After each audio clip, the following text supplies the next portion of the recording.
He thought humiliating her would impress the wealthy clients watching, but he had no idea he was about to lose everything in front of them. Hello, everyone. Before we dive into today's story, I'd really appreciate your support. Take a quick moment to hit the subscribe button and turn on the notification bell so you don't miss any of our upcoming stories. It's completely free and helps us keep bringing you more powerful and emotional content. Also, I'd love to know where are you watching from? Drop your city or country in the comments below. Thanks so much for being here. The showroom gleamed under bright white lights, rows of luxury cars polished to perfection, each one priced higher than most homes. And right in the middle of it all, Emily Carter stepped quietly through the glass doors, her sneakers soft against the marble floor, her simple white shirt and faded jeans standing in sharp contrast to the tailored suits and designer dresses around her. She didn't rush, didn't hesitate. Her eyes moved calmly from one car to another, as if she belonged there more than anyone else. But Blake Thompson had already made his decision before she even took her third step. He leaned against a glossy black coupe, arms crossed, a smirk slowly forming as his eyes scanned her from head to toe. The judgment was instant, practiced, almost effortless. "Ma'am," he called out, his tone polite on the surface but hollow underneath. "Those vehicles start at around $250,000. Maybe you'd be more comfortable browsing something a little more realistic." A couple nearby paused, exchanging glances. One of them let out a quiet laugh, the kind meant to be subtle but loud enough to sting. Emily stopped, turning toward him, her expression calm, unreadable. "I'd like to test drive that one," she said gently, pointing to the midnight blue coupe elevated under the spotlight. For a brief second, something flickered across Blake's face, surprise, then amusement. He pushed himself off the car, straightening his jacket as if preparing for a performance. "Test drives are by appointment only," he replied, louder this time, making sure others could hear. "We reserve them for serious buyers." The words hung in the air, sharp and deliberate.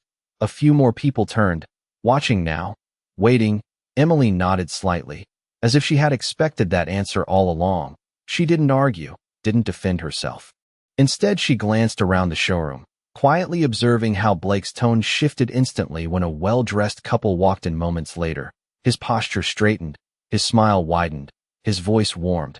"Welcome back, Mr. Harrison. Your vehicle is ready for a private viewing." The contrast was undeniable, almost theatrical. Emily watched it all without a word, her eyes steady, her silence louder than any protest. Blake returned his attention to her with a faint chuckle, lowering his voice, just enough to sound condescending. "Look, I'm trying to save you time. This isn't really the place for." He gestured vaguely toward her clothes, his meaning clear. The room grew quieter, the tension subtle but present, and still, Emily didn't react the way he expected. She simply folded her hands in front of her, her gaze unwavering, almost patient, as if she knew something no one else in that room did. Outside, just beyond the glass doors, a sleek black Mercedes rolled to a stop, unnoticed at first, its engine humming softly, the driver stepping out, adjusting his cufflinks as he glanced toward the showroom. Inside, Blake let out a small laugh, shaking his head, already turning away, convinced the moment was over, convinced he had won.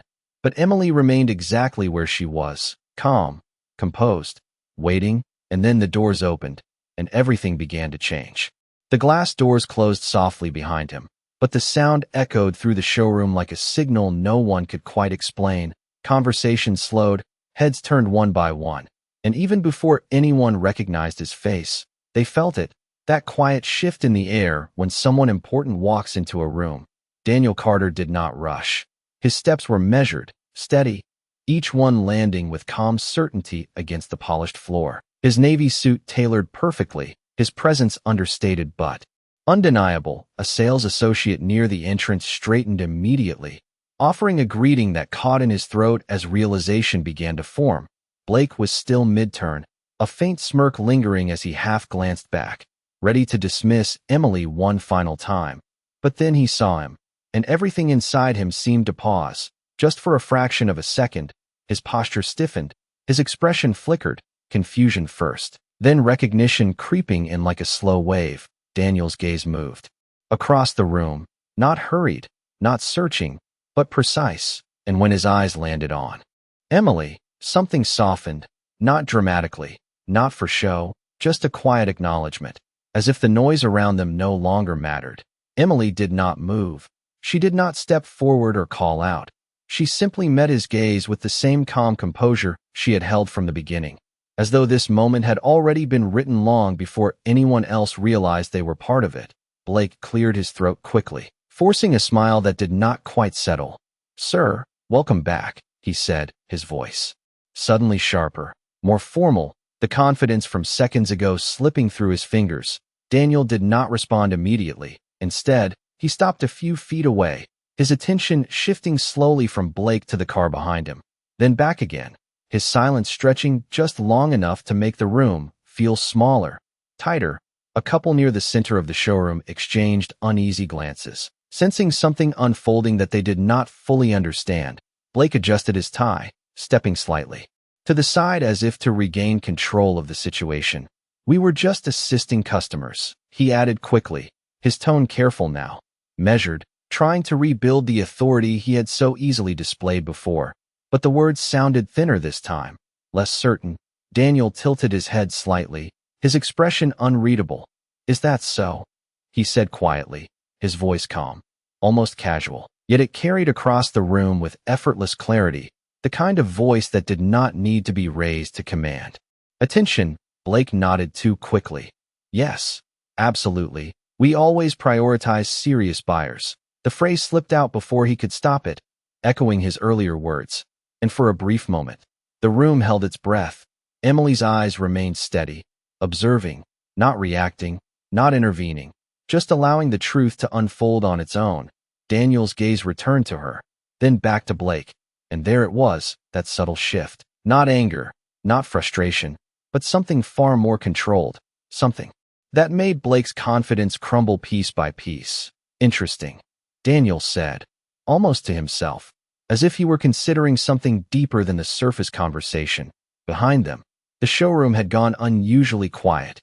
Even the soft background music seemed distant now, like it no longer belonged in this moment. A young salesman near the desk slowly lowered the brochure he had been holding, his eyes fixed on the scene, waiting. Everyone was waiting. Blake swallowed, his hands now clasped together in front of him. The same man who had laughed minutes ago now standing carefully, cautiously, as though one wrong word could tip everything. Daniel took one small step closer, closing the distance just enough to make the tension unmistakable. His voice remained steady, almost conversational, but every word carried weight. "I just want to understand something," he said, pausing briefly, letting the silence do its work. Why was she denied a test drive? The question was simple, direct, but it landed like a spotlight, exposing everything that had just happened. Blake opened his mouth, then hesitated, his earlier certainty gone, replaced by something fragile, uncertain, and for the first time since Emily had walked in, he had no immediate answer, no practiced line to fall back on. And in that silence, the entire room began to understand that this was not just a conversation anymore. This was the moment everything was about to turn. Blake's lips parted, but no sound came out at first. The confidence that had carried him just minutes ago now replaced by a tight, uncertain tension that crept into his posture, his mind racing for something, anything that could restore control. "Sir, I believe there has been a misunderstanding," he finally said, forcing the words into a steady tone, though the slight crack in his voice betrayed him. Daniel did not interrupt, did not react. He simply watched, his expression calm, patient, giving Blake all the space he needed to reveal himself. And that silence, that quiet permission, only made the pressure heavier. "We have certain policies in place," Blake continued, his hands now clasped more tightly. "Test drives are typically reserved for qualified buyers, and we must ensure that our time is allocated appropriately." The explanation sounded rehearsed, almost mechanical, but the room knew better. They had heard his tone before. They had seen the difference, and now that difference stood exposed under the weight of Daniel's gaze. Emily remained still, her presence steady, her eyes never leaving Blake, not with anger, not with triumph, but with a quiet clarity that made the moment feel even sharper. Daniel nodded slowly, as if considering every word, then shifted his stance just slightly. Enough to signal that the conversation was not finished. Qualified buyers, he repeated, his voice soft, almost reflective. And how exactly do you determine that? The question was simple, but it landed with precision. Blake hesitated, his eyes flicking briefly toward the other customers, searching for support that was no longer there. The same people who had watched him with mild amusement now stood silent, their expressions neutral, distant, unwilling to be part of what was unfolding. Well, it is based on experience, presentation, and indicators, Blake replied, the last word trailing off as even he seemed unsure of its meaning. Daniel's gaze sharpened slightly, not in anger, but in focus, as if he were examining something more deeply than just the answer. Indicators, he echoed, then glanced briefly at Emily, taking in her simple clothing, her calm stance, before returning his attention to Blake. So you decided she was not worth your time? Blake swallowed, his throat tightening.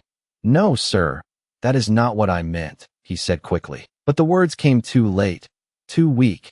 The truth had already settled into the room, heavy and undeniable. Daniel took another step forward, closing the gap just enough that Blake instinctively leaned back. A subtle shift, but one that did not go unnoticed. Let me be clear, Daniel said, his voice still calm, still controlled, yet carrying a quiet authority that filled every corner of the showroom. She asked for a test drive. He paused, just long enough for the moment to settle. And you refused. Blake opened his mouth again, but nothing came out, because there was nothing left to say that could change what had already happened. The facts were simple, and simplicity, in moments like this, was the most unforgiving truth of all. The air in the room felt different now, heavier, as if everyone present understood that this was no longer about a single request. This was about something deeper, something that could not be smoothed over with polite words or professional language. Emily finally shifted slightly, not stepping forward, not interrupting, but simply adjusting her stance, her composure unchanged, her silence still speaking louder than anything else. Daniel glanced at her again, and for a brief moment, something passed between them, unspoken, understood. Then he turned back to Blake, his expression settling into something final, something resolved. Tell me, Daniel said quietly, his tone almost conversational, yet impossible to ignore. If she had walked in wearing a designer suit, would your answer have been different?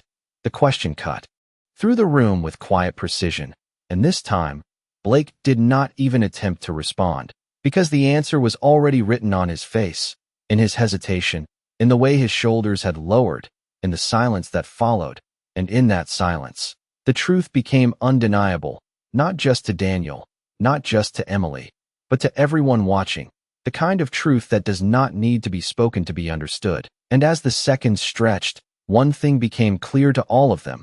This was not the end of the moment. This was only the beginning of what was about to unfold.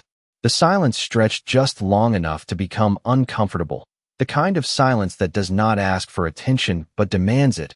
Blake's shoulders lowered slightly, not in defeat yet, but in realization, the realization that the rules he had relied on no longer applied, that whatever authority he believed he held had quietly shifted away from him. Sir, I was simply following protocol, he said, his voice softer now, less certain, carefully choosing each word as if they might protect him. Daniel did not respond immediately. He let the statement sit in the air, weighing it without expression. Then his eyes moved slowly across the showroom, taking in the customers, the employees, the cars, the carefully curated image of prestige and exclusivity, before returning to Blake. Protocol, he repeated, his tone calm, almost thoughtful. It is interesting how often that word is used to justify decisions that have nothing to do with policy and everything to do with assumption. The words were not loud, not aggressive, but they carried a clarity that made them impossible to ignore. Blake shifted his weight, his hands now resting at his sides, unsure where to place them, unsure how to stand. That was not my intention, he replied quickly. But even he seemed to hear the weakness in his own defense, because intention, in that moment, no longer mattered. What mattered was what had already been done. Emily remained exactly where she was, her posture unchanged, her presence steady. And yet there was something different now, not in her expression, but in the way the room seemed to align itself around her. as if her quiet patience had become the center of gravity for everything unfolding. Daniel turned slightly toward her, his voice softening just enough to acknowledge her directly. "Were you told why you could not test drive the car?" he asked. Emily met his gaze calmly.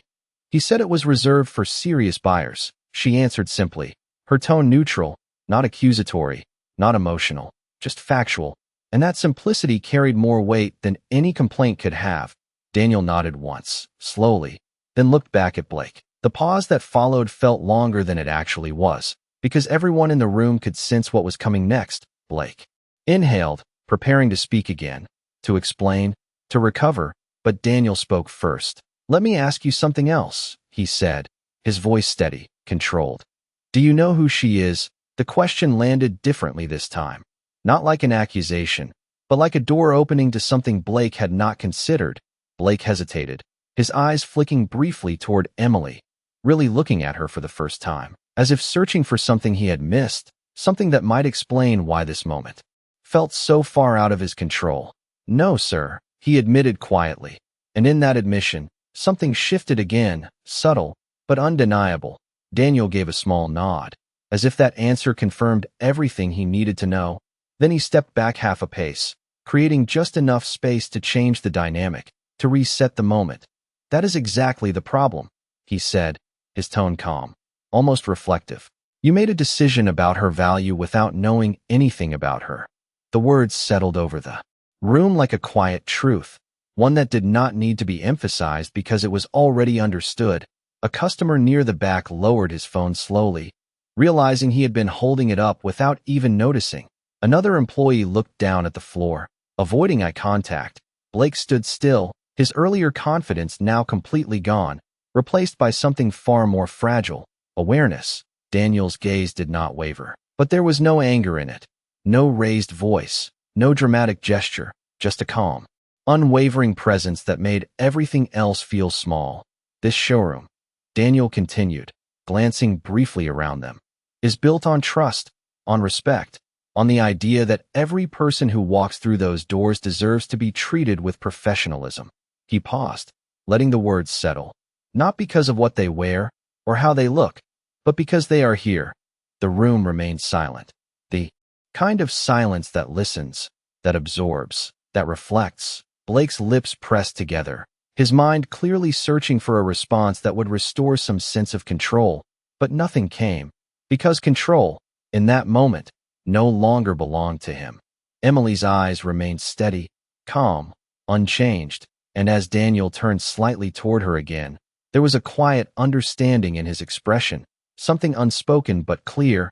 And then, without raising his voice, without changing his tone, Daniel added one final question, one that carried more weight than anything he had said so far. "Would you like to tell me what you thought would happen when you turned her away?" And this time, there was no answer at all, only silence, deeper than before, because now everyone understood. This was not just a mistake. This was a moment that would not be forgotten. Blake's silence lingered, heavier now, no longer just uncertainty, but the weight of being seen clearly for the first time. His shoulders slightly hunched, his posture no longer commanding but defensive, as if the polished showroom around him had quietly turned into a mirror reflecting everything he had tried to hide behind confident words and practiced smiles. I was just doing my job," he finally said, though the statement sounded smaller than he intended, almost hollow in the stillness that followed. Daniel studied him for a moment, not with anger, not with judgment, but with a calm focus that made the truth impossible to escape. "Doing your job," he repeated softly, as if considering the phrase from every angle. "Then let us make sure we both understand what that job actually is." The words were not harsh, but they carried a quiet finality, something that signaled a shift from questioning to decision. Emily remained where she was, her hands relaxed, her expression unchanged, yet there was a subtle difference now, not in her demeanor, but in the way the room seemed to acknowledge her presence, not as someone overlooked, but as someone central to everything that mattered in that moment. Daniel turned slightly, addressing the room without raising his voice. "Every person who walks through these doors trusts us with their time, their attention, and sometimes their dreams," he said, his tone steady, deliberate. And the moment we decide that someone is not worth that respect based on how they look, we have already failed them. A quiet ripple moved through the onlookers, not loud, not disruptive, but enough to signal that his words had landed exactly where they needed to. Blake's gaze dropped briefly, then lifted again, searching for something to hold on to, something to regain balance. "Sir, I did not mean any disrespect," he said, but this time there was no confidence behind it, only an attempt to soften what could no longer be undone. Daniel nodded once, acknowledging the statement without accepting it. Intent does not change impact. He replied calmly, the sentence simple, direct, and impossible to argue with. The air in the showroom felt still, almost suspended, as if everyone present understood that this was the point where everything would either be dismissed or defined. Daniel took a slow breath, then looked directly at Emily again, his expression softening just slightly. "Would you still like to test drive the car?" he asked, his tone respectful, equal, the way it should have been from the beginning. Emily met his gaze, a faint, almost imperceptible smile touching the corners of her lips, not out of satisfaction, but out of quiet understanding. "Yes," she said simply, and in that single word, there was no trace of the humiliation that had been intended for her, only calm certainty. Daniel turned back to Blake, his expression returning to neutral, composed. "Then I suggest we make that happen," he said. The instruction clear, but not raised, not forced, just stated as fact. Blake hesitated for a fraction of a second, then nodded quickly. "Of course, right away," he replied, his voice noticeably different now, stripped of its earlier arrogance, replaced by careful compliance. He moved toward the car, his steps quicker, more deliberate, as if action alone could restore what had been lost. But the room had already shifted, the roles already rewritten. Emily walked forward calmly, her pace steady, her presence grounded, as she approached the vehicle she had pointed to earlier, the same one she had been denied, the same one now being prepared for her without question. A young salesman hurried to open the door, his movements respectful, precise, a stark contrast to the dismissive energy from before.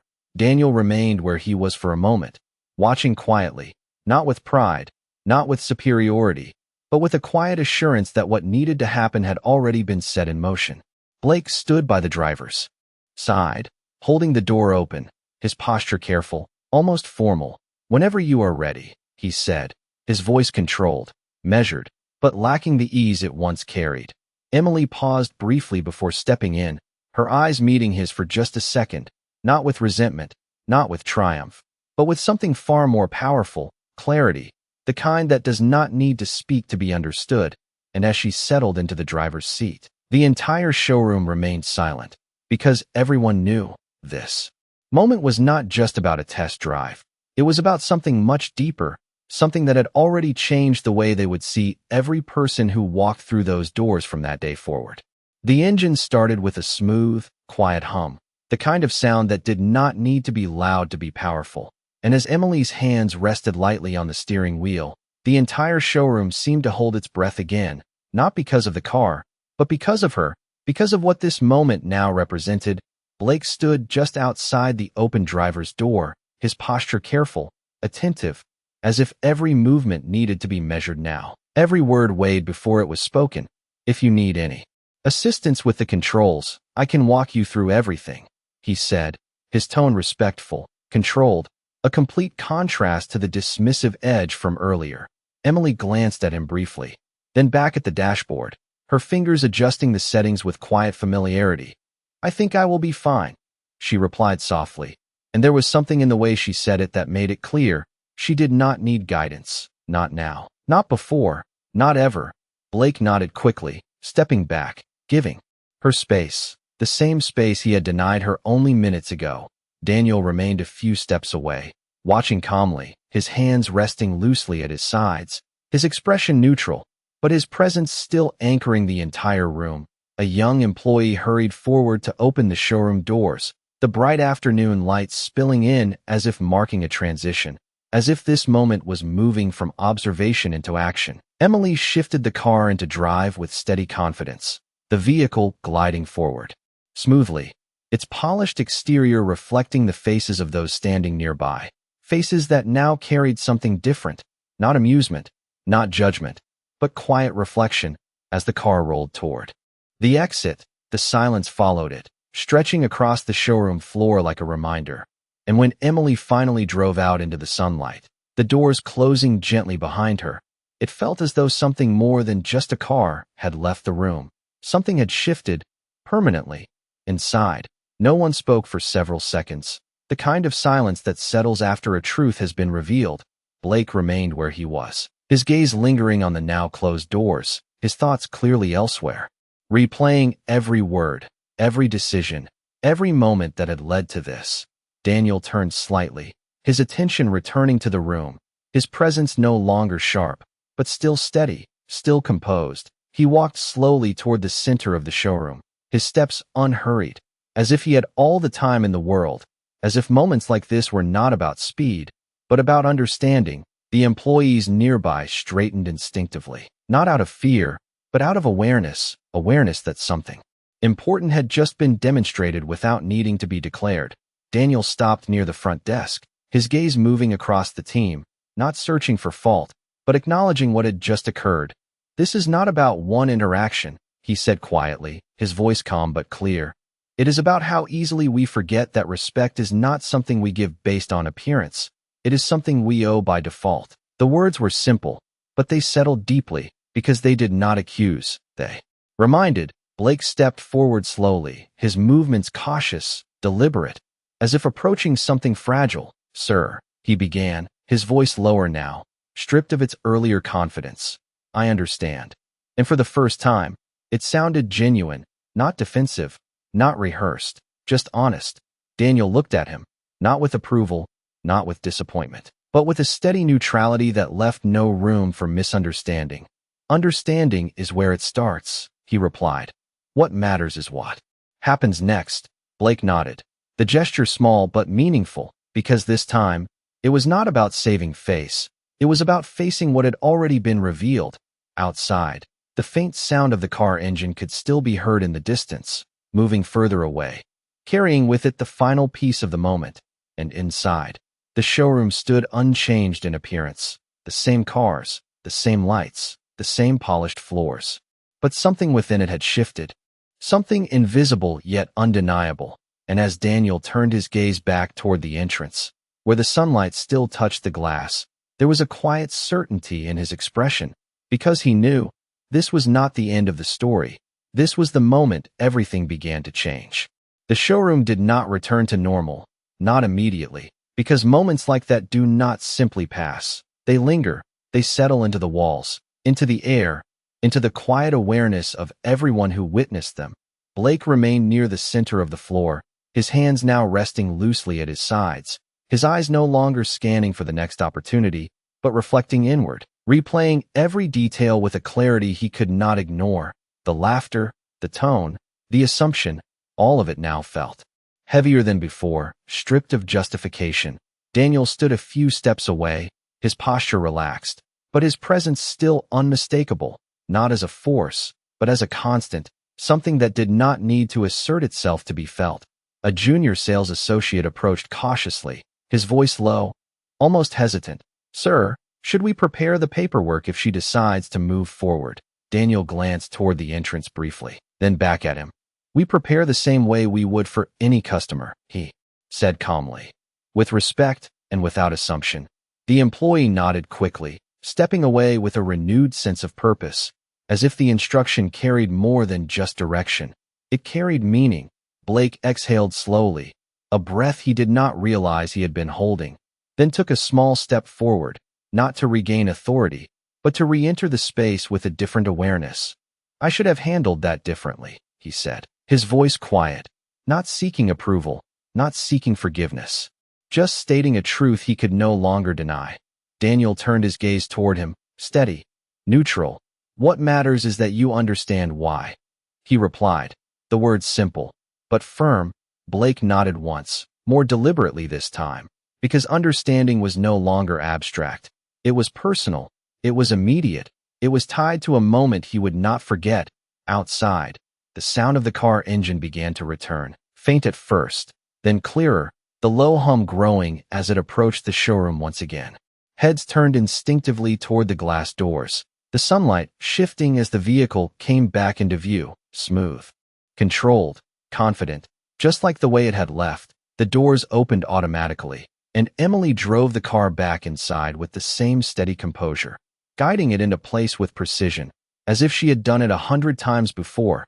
The engine quieted as she shifted into park, and for a brief second, there was complete stillness, the kind that follows something undeniable. She stepped out of the car calmly, closing the door with a gentle click, her expression unchanged, her presence grounded. Blake approached carefully, stopping at a respectful distance. "How was the drive?" he asked, his tone measured, sincere, no trace of the earlier condescension remaining. Emily met his gaze briefly. "It drives exactly as I expected," she said, her voice calm. And there was something in that statement that extended beyond the car itself, something that hinted at expectations that had nothing to do with performance. Daniel stepped closer, his attention shifting between them, observing not just what was said, but how it was said, the subtle differences, the shift in tone, the change in posture, the transformation that had taken place without being forced. "Would you like to proceed?" Daniel asked, turning to Emily, his voice even, respectful. Emily paused for a moment, her eyes moving across the showroom, taking in the people, the space, the atmosphere that had changed so quietly yet so completely. Then she looked back at him. "Yes," she said simply, and in that word, there was no hesitation, only certainty. Blake straightened slightly, ready to act, but this time not out of routine, not out of obligation, but out of understanding. "I will begin the process right away," he said, his voice steady, controlled, and for the first time, aligned with the role he was meant to fulfill. Daniel gave a small nod, then glanced once more around the room, the silence still present, but no longer heavy, no longer tense. It had transformed into something else, something reflective, something that would remain long after this moment passed. And as the paperwork began, as the routine resumed, it was clear to everyone watching, this was no longer just a transaction. It was a lesson, one that had already reshaped the way they would see the next person who walked through those doors, and perhaps the way they would see themselves. The paperwork began quietly, almost gently, as if the showroom itself had learned something from the moments before. Blake moved with careful precision, each document placed neatly on the desk, each explanation delivered clearly, without assumption, without shortcuts, his voice steady, respectful, the way it should have been from the very beginning. Emily stood beside the desk, reviewing each page with calm attention, her posture relaxed, her expression composed, not rushed, not pressured, just present. Daniel remained nearby, not intervening, not directing, simply observing. His presence no longer needed to shift anything, because everything had already shifted. A senior associate approached with a folder, offering it with both hands. "All documents are ready for signature," he said, his tone professional, but noticeably more mindful than before. Emily accepted the folder, flipping through the pages, her eyes scanning details with quiet confidence. The room around them remained active, but different now. Conversations were softer, movements more deliberate, as if everyone was aware that something unseen had changed the atmosphere. Blake pointed to a section on the final page. "This outlines the full warranty coverage and service plan," he explained, his voice clear, respectful. Emily nodded slightly. "That will work," she said, her tone even, decisive. She signed the document without hesitation, the pen gliding smoothly across the page. A simple action, but one that carried the weight of everything that had come before. Blake accepted the signed papers carefully, almost cautiously, as if handling something more than just a transaction. "Thank you," he said, and this time, the words were genuine, not automatic, not rehearsed, just sincere. Daniel stepped forward slightly, his gaze moving from the documents to Emily, then back to Blake. "Make sure the delivery is handled personally," he said calmly, not as a command, but as a standard. Blake nodded immediately. "Of course, I will take care of it myself," he replied, and there was no hesitation in his voice, no trace of the earlier arrogance, only a clear understanding of responsibility. Emily closed the folder and handed it back, her expression unchanged, but her presence now fully acknowledged by everyone in the room.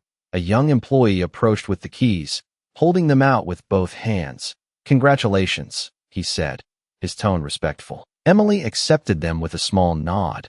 "Thank you," she replied, her voice calm, steady. She did not smile widely, did not celebrate, because this moment was never about the car. It was about something deeper, something that had already been proven without needing to be spoken. Daniel glanced around the showroom one last time, his eyes taking in the team, the space, the quiet transformation that had taken place. "Remember this," he said, his voice low but clear enough for those nearby to hear. "Every person who walks in here carries a story you do not see, and the way you treat them will always matter more than what they appear to be." No one responded immediately, because the message did not require agreement. It required reflection. Blake stood still, absorbing every word, not as criticism, but as something to carry forward, something that would shape every interaction from this point on. Emily turned toward the exit, the keys resting lightly in her hand, her steps steady as she moved toward the glass doors once again. But this time, the path was different, not because of her, but because of how the room now saw her, how they would see the next person, and the next, and the next. The doors opened smoothly as she approached, the sunlight spilling in once more, bright, clear, unchanged, yet somehow different, as if it marked not just the end of a moment, but the beginning of something new. Daniel followed a step behind, his presence quiet, his role complete, and as they stepped outside together, the showroom behind them remained still for a brief second longer, holding on to the lesson that had just been lived out in front of them, a lesson that did not need to be repeated, because it had already been understood, and in that quiet understanding, the entire space felt transformed, not by force, not by instruction, but by a single moment where dignity was restored and respect was finally seen for what it truly meant. The sunlight outside felt warmer, quieter, as Emily stepped beside the car, the keys resting lightly in her hand, not as a symbol of purchase, but as a quiet conclusion to something far more meaningful. Daniel paused beside her, his gaze briefly returning to the glass doors behind them, where the showroom stood unchanged in appearance, yet undeniably altered in spirit. Inside, Blake remained near the front desk, watching through the reflection of the glass, not with regret alone, but with awareness, the kind that does not fade once it arrives, the kind that reshapes how a person sees the next moment, the next choice, the next face that walks through the door. Emily opened the driver's side door, then stopped for just a second, her eyes lifting slightly as if taking in the stillness of the moment. "You did not need to step in," she said softly, her voice calm, not questioning, just acknowledging. Daniel gave a small, almost imperceptible smile. "No," he replied, "but sometimes a moment needs to be seen clearly, not just felt." Emily nodded, understanding exactly what he meant, because this had never been about proving anything. It had been about revealing something that was already true, something that had simply been ignored until now. She stepped into the car with the same quiet confidence she had carried from the very beginning, the door closing with a gentle click, the engine starting once again, smooth and steady. Daniel walked around to the passenger side, taking his seat without hurry, without urgency, as if the pace of the world had already adjusted to match the calm certainty of the moment. Inside the showroom, a young employee turned to another, his voice low, thoughtful. "I almost did the same thing last week," he admitted quietly. The other nodded, not in judgment, but in recognition, because now they all understood how easy it had been, how automatic, how unnoticed, until it was not. Blake exhaled slowly, then straightened, not to reclaim authority, but to carry something forward, something he would not forget. He turned toward the entrance, his posture different now, grounded, aware, ready to meet the next person not with assumption, but with respect, because the lesson had not been spoken to him. It had been shown, and that made it impossible to ignore. Outside, the car began to move, rolling forward smoothly, merging into the street with quiet ease, the reflection of the showroom fading behind them in the rearview mirror. Emily kept her hands steady on the wheel, her expression calm, unchanged, because nothing about who she was had shifted, only how others had chosen to see her. Daniel looked ahead, his voice soft, almost reflective. People do not always remember what you say, he said, but they remember how you made them feel. Emily glanced at him briefly, then back to the road, a faint smile touching her lips, not from satisfaction, but from clarity, the kind that comes when something important has been affirmed without needing to be fought for. The road stretched ahead, open, steady, certain, just like the moment they were leaving behind and inside the showroom. The silence that followed was no longer heavy. It was purposeful. It was thoughtful. It was the kind of silence that signals change, real change, the kind that does not need to be announced because it shows itself in every action that follows, and that day, without any grand declaration, without any raised voices. The world inside that glass building shifted just enough to matter, just enough to remind everyone who stood there that dignity does not arrive with appearance. It is already present, waiting to be recognized, and sometimes it takes a single moment, a single choice, to reveal it to everyone in the room. Respect often reveals itself when you least expect it. If you enjoy stories that uncover truth, dignity, and hidden strength, do not forget to like and subscribe. The next story might just change the way you see the world. Thank you so much for watching.